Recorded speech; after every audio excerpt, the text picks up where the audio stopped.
You know the emoji on our phones where the head is kind of exploding? When I truly understood the difference between these two things, I felt like that emoji, and it has changed every aspect of my life. Jamie, welcome back to the Craig Groeschel Leadership Podcast. Craig, thank you so much for having me. This is going to be a power show. I'm so excited and just grateful to be here. Hey, last time you were on, it was a power show. So this one's going to be power times 2. Yes. Catch us up. What have you been working on recently that's been exciting to you? We often learn business tools and strategies, and so much of it is really helpful in our leadership, in our life, in our growth, in our journey, in our faith. And the last couple years has been such a huge focus on me in my life, and also on the realization that when we double our self-worth, we double our leadership.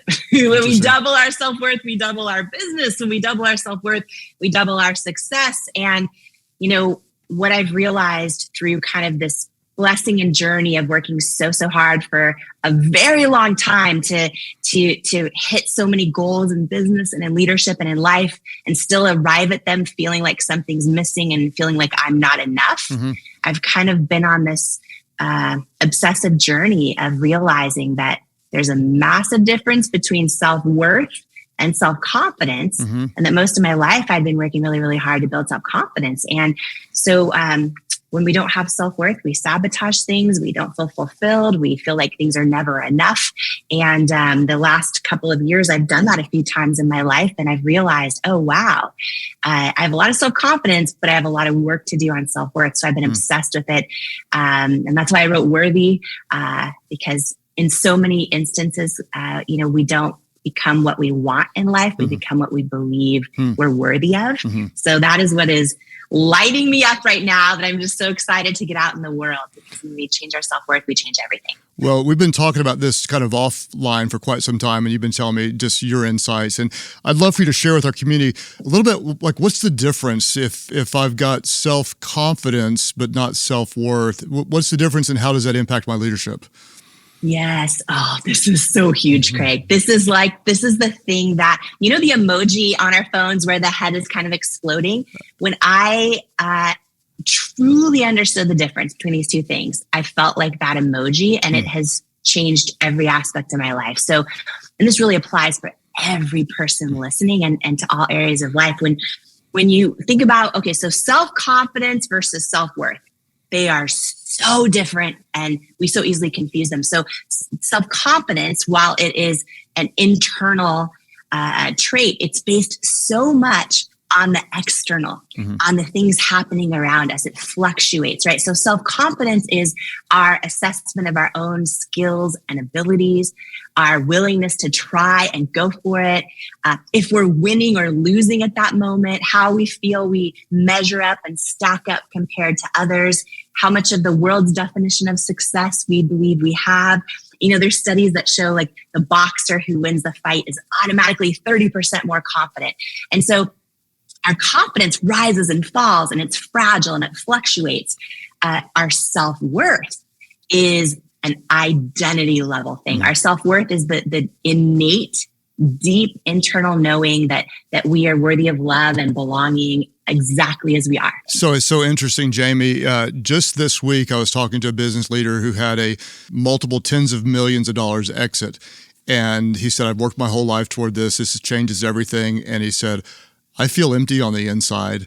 And so I think that almost every leader can relate to the, once I get this job, this number, reach this many people, have this many followers, have this much influence, and then they get there and there is an emptiness. I'd love to hear a little bit about your personal journey, because you said, when I learned this, everything changed. So I want to learn a little bit. I want to hear the process of when you learned it, and I want you to take us back. How many years was it between when you started It Cosmetics and you sold to L'Oreal? How many years was that? That was 8 years. Okay, so there's an 8-year journey from a startup that looked like it was not going to make it for a long time to over $1 billion exit. The emotions and the inner emotional durability, intelligence development inside of you during that 8 years must have been like 100 PhDs. I'd like to hear about your journey of what happened inside of you. Where was the confidence? Where was the worthiness? How did it evolve? When did you learn it? Tell us a little bit about that journey, because I think it'll help some leaders.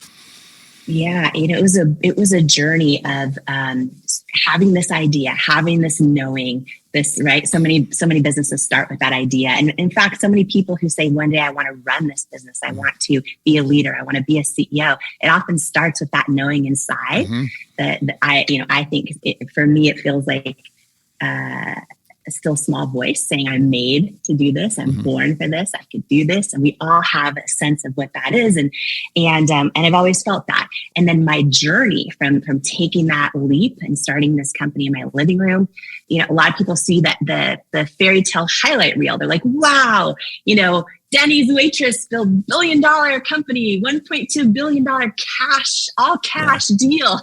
Like, first female CEO in L'Oreal's 100+ year history of a brand. They see that part. But the real story was like the first 3 years, hundreds and hundreds of no's, rejections, people saying it's never going to work. And part of why I wrote Worthy, because it has over 20 tools in it.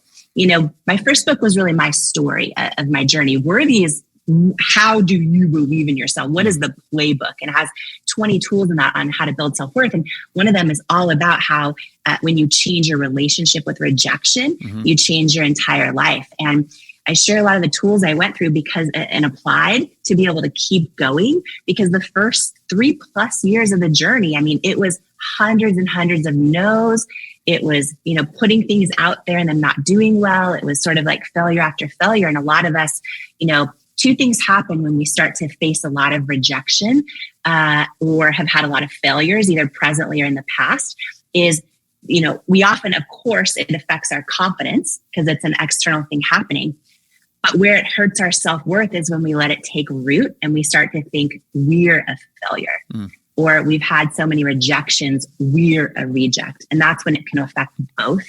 And my journey was filled with a lot of those. And I literally had to learn how to reframe rejection in that whole process and keep going and building and building and building. And what's wild, Craig, is like right now, 80% of women don't believe they're enough. 73% of men don't believe they're enough and feel they're inadequate. It's a real underlying thing. So that's how it shows up. So then where this became a huge epiphany in my life, to answer your question, I just want to kind of give it a little context to really make it not about me and just about how this kind of applies to all of our lives, we worked so hard. By the end of selling my business, I'd put in so many reps, meaning like 1,000 live shows on QVC. We'd won so many product awards. Like I believe so strongly in the quality of our product. Our customer community, it was over 7 million people just in the US that were paying customers that were just the most incredible. I just felt so good about the shift in the beauty industry. I had so much confidence. We were growing so fast. We became #1 in the US in luxury beauty in that industry, sold to L'Oreal in their largest US acquisition in history. I was so confident, right? The Forbes list came out, like all of these things I could have only dreamed of when I was a Denny's waitress. I couldn't even imagine. So that was all happening. I was so confident. And growing up, I had always watched Oprah in my living room. I always dreamed of one day meeting her. It was like a lifelong dream. Now, 40 years later, I had the opportunity to meet her. And then she invited me to her house for lunch. I went to her house. We had a 3-hour lunch, just me and her. It was better than I could have ever imagined. And at the very end of it, and imagine like this is your lifelong dream, right? For anyone listening, whoever your hero was from afar, or, at the very end of it, she gives me her cell phone number and she says, you can call me anytime. Call me anytime. And Craig, I left that day and I did not call her for over 4 years. Wow. And in that 4-year window, now remember, I was super confident. But what I didn't realize is there is a very big difference between business confidence, success, leadership confidence in your everything in the world very big difference between that and self-worth. And in that 4-year window, I told myself stories like, oh, once I get the right thing to say, then I'm going to call her. Or everyone probably wants something from her. I want to prove I don't need anything. I had all these stories. And then one day I realized the real reason was that deep down inside, I didn't think I was worthy of being her friend. And that was the day where I just was like, oh my gosh. And I knew, like, when I get still and pray, I can feel in my soul the truth. And it was so clear to me that my mind, which is where self-doubt lives, was telling me I'm not worthy. But in deep down inside, I know I'm worthy. Like, I'm a great friend. Like, everyone's lucky to be my friend because I'm such a good friend. Like, I know that to be true. And so that was the day that I picked up the phone and called her. And I realized, oh, wow, there's a massive difference between confidence and self-worth. And that day kind of changed everything. And so that's sort of, and that was about 3 years ago. And when I became sort of obsessed with studying the tools that build self-worth, because I don't want to spend my whole life, and I'm just getting started, just like you are, Craig. We're just getting started. I have so much more to do and serve and give and create and ideate. And I don't want to do it all feeling like I'm not enough. And that's what I was doing forever. So that's the difference with self-worth is it's still, you become even more ambitious, by the way, when you build self-worth. You become even more ambitious because you realize, like, oh, even if I fall flat on my face or something doesn't go well, it might rattle my confidence, but it cannot touch my self-worth. Sure. So you kind of build this resiliency of going for things. So this is fascinating to me, and I want you to kind of help coach me or some other leaders. Let's say that I'm a leader that is growing, and I'm doing some things that I am proud of, but my self-worth is holding me back. So I won't go for, I won't launch the business, or I won't write the book, or I won't go in and ask for more responsibility.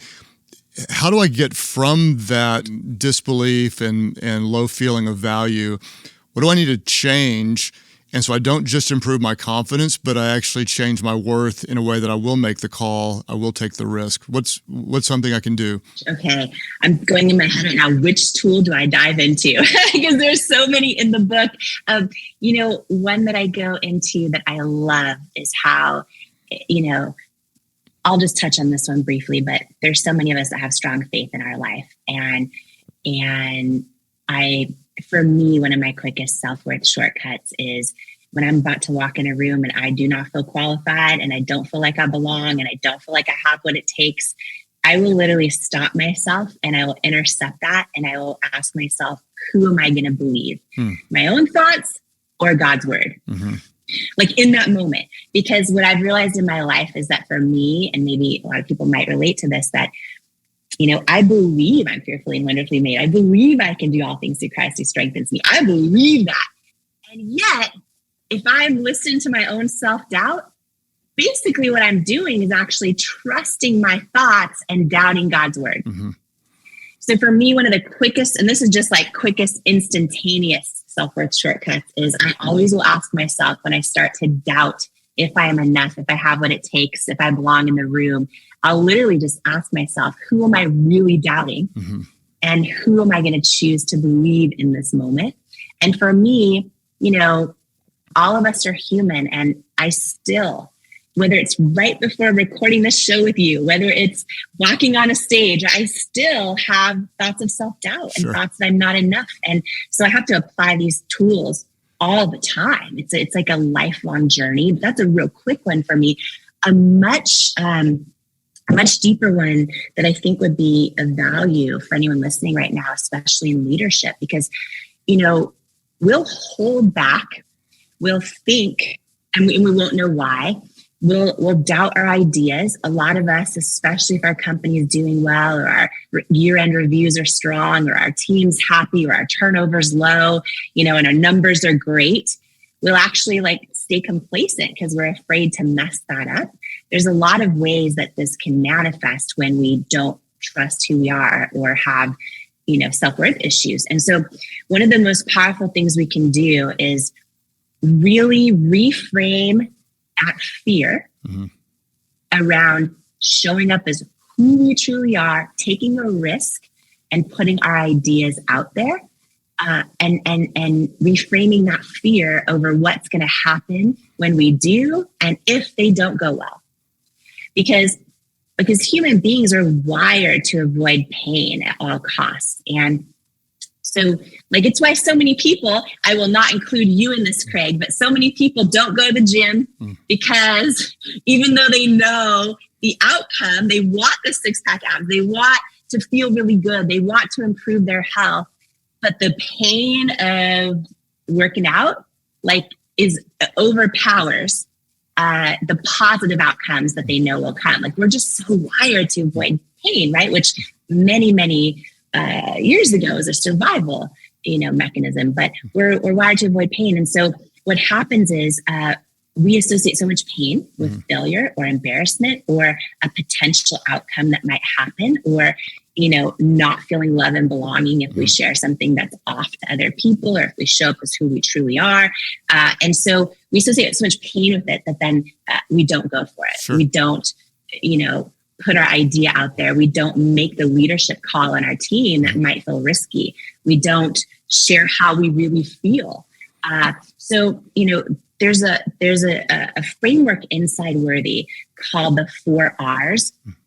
And this was huge and transformative in my journey of going through that phase of building a company where I was getting so much rejection and so many people that I valued their opinions and their input and their leadership. I valued it so much, and they were telling me they didn't think my idea was going to work, right? So when you have that happening all around you, for a lot of us, it's painful.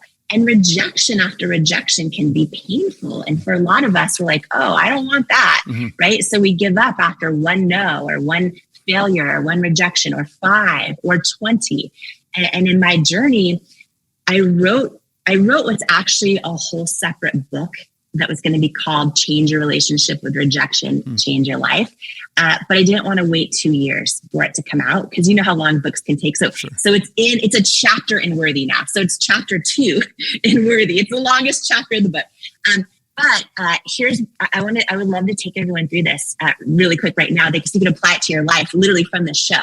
Like right now, if you imagine, so for everyone listening to us, if you imagine yourself getting rejected or failing at something, right? Just do this and no judgment. Be really, really honest with yourself right now. It's just you and me and Craig, but just be really honest with yourself. When you imagine yourself getting rejected or failing at something, what's the first thought that you think to and you're usually not aware of this, so don't think about it, but what's the first thought that goes through your head when you get rejected or you fail at something? Craig, what is it for you? I think I feel embarrassed. And almost even, and maybe even like ashamed, like I shouldn't have tried, who was I? Yeah. Okay. So everyone listening to Craig, I'm embarrassed, or maybe I sometimes think like I'm ashamed or I shouldn't have tried. Who was I to try? So think about what your first thought was that you just had. For everyone listening, for me, my whole life, it was like, oh, yep, there's proof again, I'm not enough. Proof I'm not enough, right? I've asked groups of leaders this in a room. The answers, oh my gosh, Craig, I was at a CEO summit and literally people started crying. I've never seen this at a CEO summit before. And people were sharing words like, I'm stupid, I'm a failure, I'm a reject, I shouldn't have even tried, who do I think I am? Like, I knew that would happen. I mean, the stuff that they were sharing. So right now listening to me, Craig, that thought that you just had, for me, I'm not enough, right? That is your current definition of rejection or failure. Meaning, like in everything in life, it's like the meaning we assign to something. And for so many people, that thought you just had is the meaning, without even being aware of it often, the meaning we assign to failure or rejection when it happens in our life. And for so many of us, that meaning is so painful. We stay stuck because we don't want anything to do with that, right? So we won't put our idea out there. We won't do a board presentation or a quarterly call or any of it where we're putting our ideas out there because we don't want that. And so So the 4 R's that I go through in chapter 2 of Worthy is, the first R is reveal. And that is revealing your current definition of rejection or failure. So we just did that together. Yep. Whatever thought you had, listening to me and Craig, that is your current definition of rejection or failure. And the second R is redefine. And, when you redefine your definition of rejection or failure to something that's actually empowering, but it has to be true. You can't just make it up and be like, oh, I'll shift it to something positive. When you don't believe it's true, it's not going to work. But this happened to me, and it was company changing. When I was building at Cosmetics, we were a few years into just constant rejections. I had one real painful rejection in particular, literally crying under the covers that day. Didn't know how our business was going to make it. And I just decided to literally Google every business leader, thought leader, world changer, who had ever, built incredible businesses, who had ever been an amazing leader, who had ever helped move humanity forward. And I just started reading all their stories. And it was like every single one of them has faced countless rejection and countless failures. They're just the brave ones willing to keep going anyways. And that day I wrote out, like, rejection does not mean I'm not enough. Rejection or failure means, like, I'm one of the brave ones willing to go for it. Like, I'm not going to live my life on the sidelines, like living in regret. Like, I'm one of the brave ones putting my ideas out there, trying to build this company, right? Trying to lead a team. And I believe that to be true. And so what I started doing is, then anytime I got another rejection, I would catch myself, be tempted to think, oh yeah, there's proof I'm not enough. But I would intercept that with, no. This rejection's a victory. It means it's a reminder I'm one of the brave ones willing to go for it. And I believe that was true. And I started retraining the meaning I attached with rejection, failure, until I didn't even need to remind myself anymore. And I started building a toolbox of definitions I believe to be true. Another one that I love is rejection is God's protection, right? And every time that would happen, I would just have a faith that is true. And sometimes I didn't see it right away, but over time, I'd always be like, oh, thank goodness that particular person didn't believe in me, because had I let them invest, I wouldn't own much of my company anymore. Or had I let them invest, they would have changed who I am or the vision of the company. So I started amassing these definitions. And so step 2 of redefine is, taking a moment and just writing out some new definitions of rejection that are true for you. For some people, you might say, oh, put in the reps. This rejection means I got another rep in and putting in the reps, right? Like, I'm one step closer to, like, it could be whatever speaks true to you. The third R is my favorite. And I actually think this will be the most powerful for leaders, because a lot of leaders are crushing it right now. They have everything in order in their life. They're disciplined, all the things, and they're still not sure why they have self-worth struggles. And a lot of times this is from past, it could even be growing up, rejections and failures that we let take root at an identity level. Because, and I shared this really briefly earlier, but for a lot of us, we've had, different forms of rejection or different failures in our life. And we've almost convinced ourselves at an identity level we're a failure. And then some of us can overcompensate really well, and we can do incredible things and achieve and build and all the stuff. But if we still have that piece of our identity lingering, it can again take us at those 3 levels of self-worth challenges in our leadership or in our life. So the third R in the framework inside the rejection chapter of Worthy is called revisit. And what I love is you can revisit past failures or rejections in your life. And by the way, some of these might be personal. They might be inside your own family, with loved ones. It could be things that happened growing up. It could be more recent things.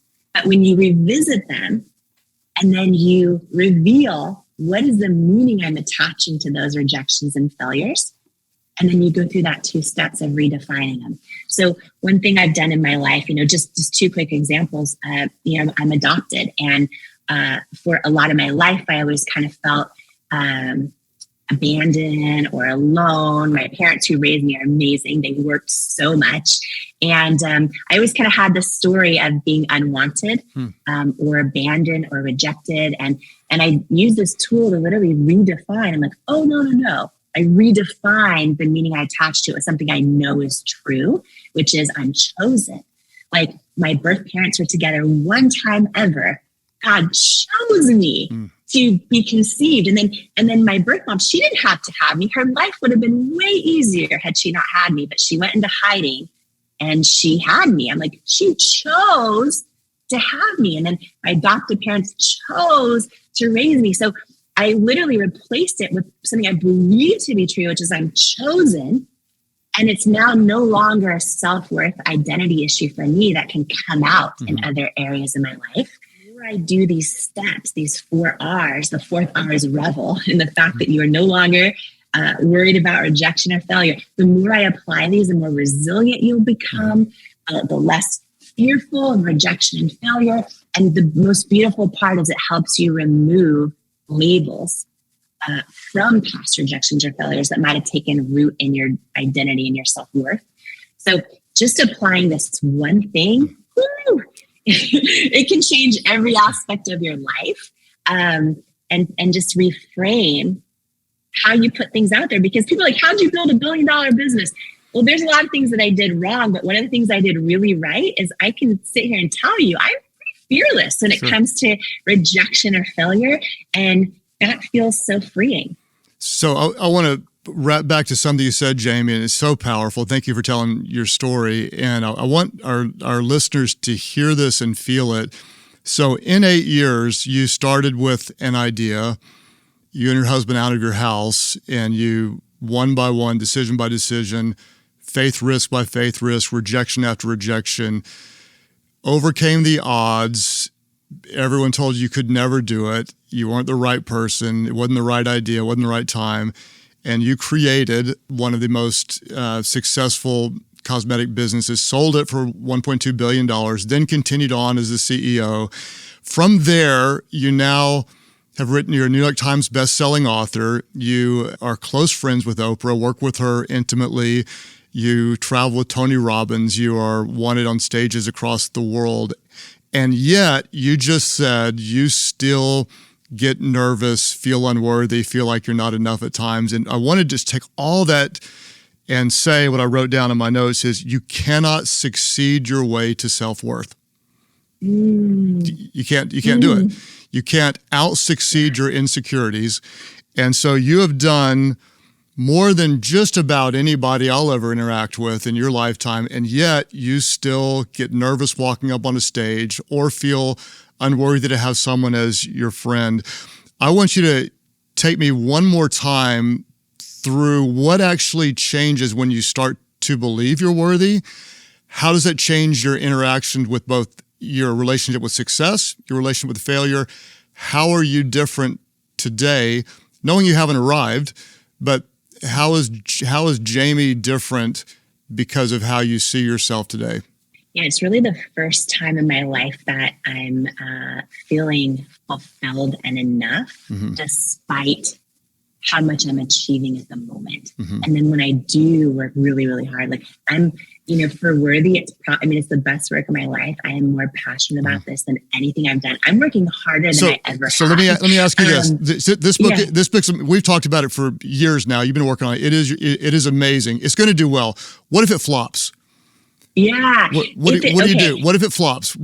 How do you respond?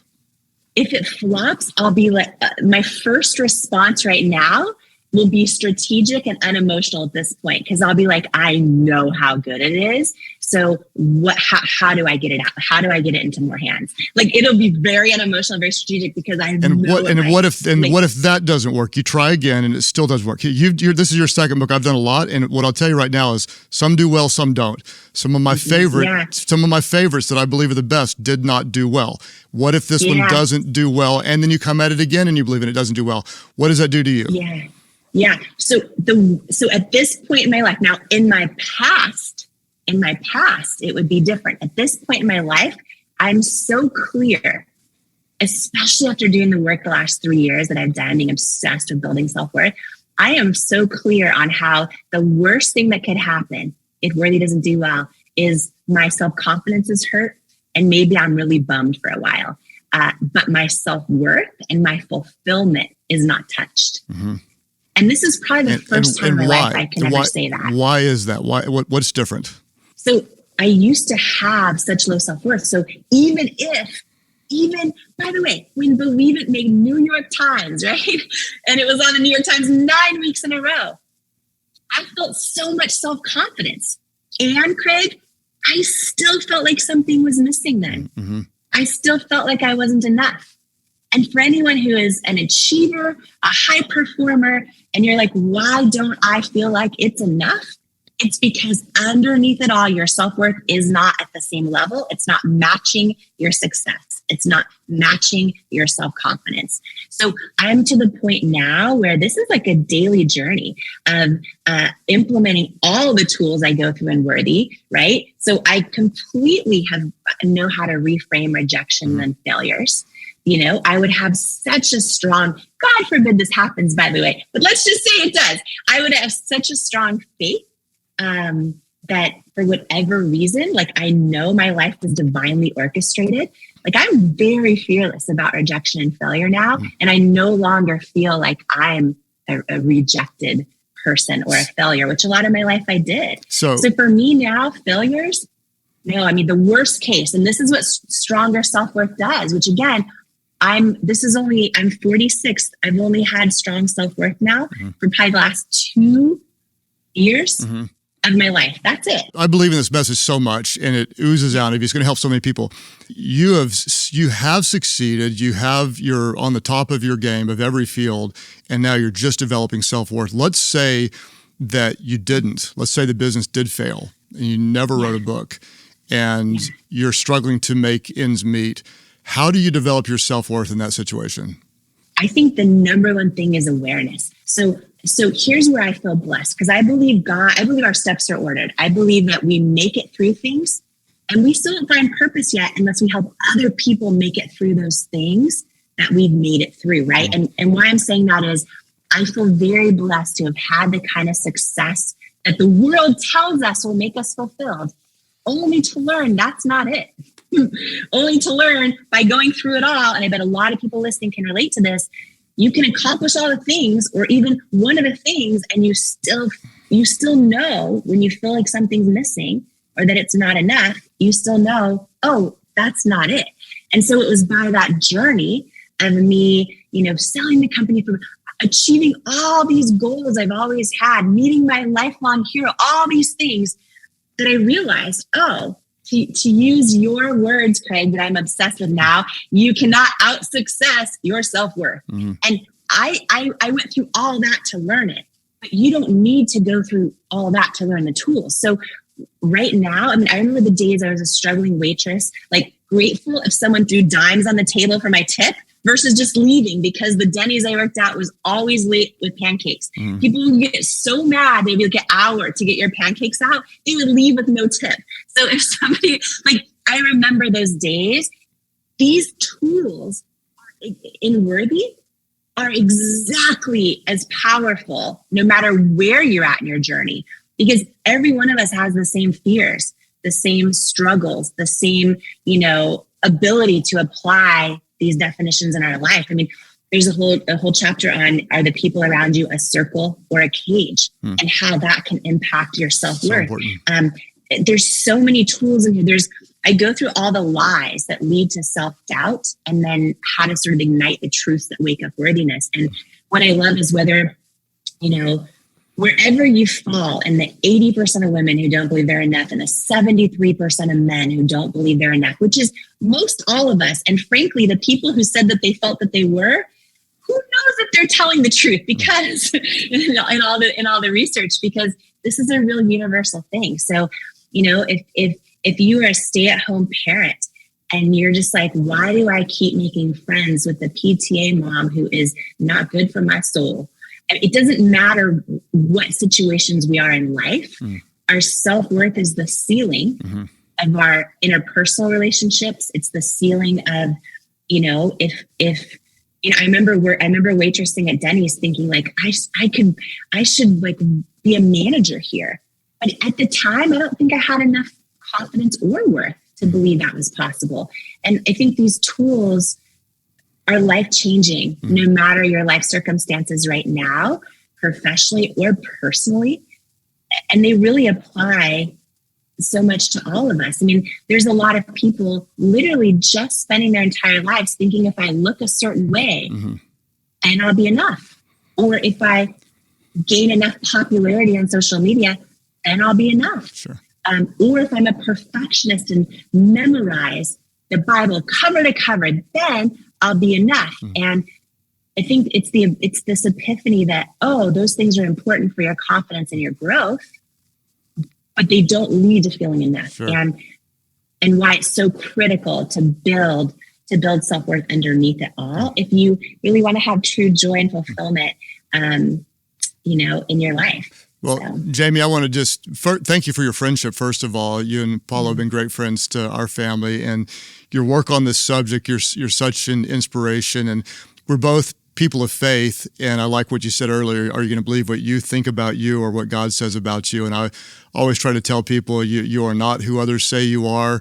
You're not what you did. You're not even who you think you are, but you are who God says you are.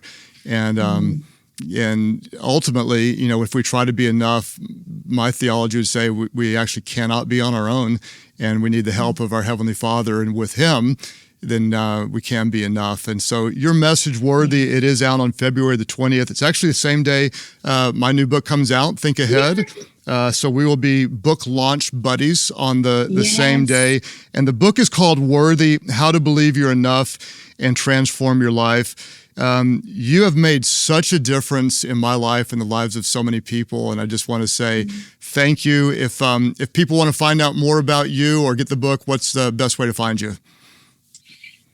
President of Craig Groeschel and Amy Groeschel fan club online. No, I'm so grateful for you and Amy too, and just the blessing you are to me and to the whole world. So thank you. And worthybook.com. You can find Worthy anywhere books are sold, Target, Amazon, independent bookstores. And there's free gifts on worthybook.com as well for anyone who grabs it. I'm donating 100% of the proceeds for it. And it's really just like my greatest life's work. But I'm so excited for the impact that it's going to have, and I believe so much in it. And so it's just it's really an honor just to talk about it with you, Craig, and just to share it with everyone. And I hope this episode blessed people too. So if I knew some of these things, even just a few years ago, the amount of nights crying myself to sleep I would have saved, all of it. So I'm honored and grateful. So thank you. Well, I'm grateful to you, and the book is going to help so many people. And to our community, if this content's helpful to you, maybe share on social media, tag me, tag Jamie, and our teams may repost that as well. The book is called Worthy, and it will help you grow in your leadership. It'll help you get better. And we know that everyone wins when the leader gets better. Thanks, Jamie. Thank you.